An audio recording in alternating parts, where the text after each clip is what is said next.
All right, guys, this is the Lambo Go-Kart. It's a huge box. So hopefully the delivery guy helps you with this thing because it's super heavy. There's some instructions on the top about how to unbox this thing. So we cut. And there's a lot of cardboard in here you gotta get rid of.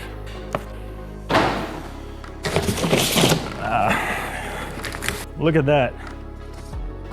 Comes with this fancy box here. You get a plaque with your go-kart with a number. It's really heavy, that's cool. And then you got the go-kart. Let's go bring it up this way. All right, so once you got it out of the box, I guess we just take the plastic off. It's got a fender we gotta put on, I guess. You gotta have the fender for downforce. Oh, look at that, that slides forward. All right, we got our steering wheel set up. We also got this fancy Bluetooth unit here. The speaker for the go-kart. So this thing makes some pretty cool sounds as you're riding around.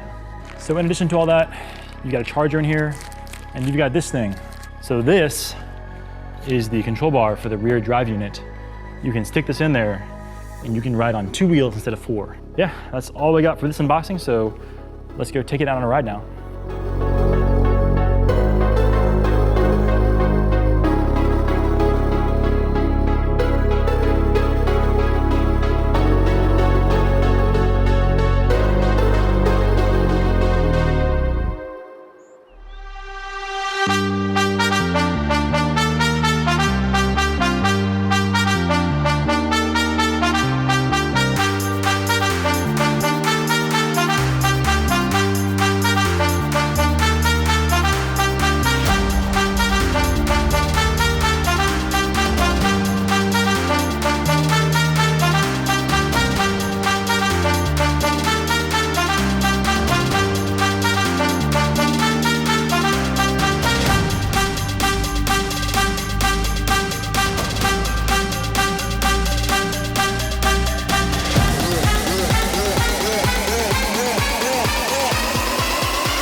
One, two, three, let's go!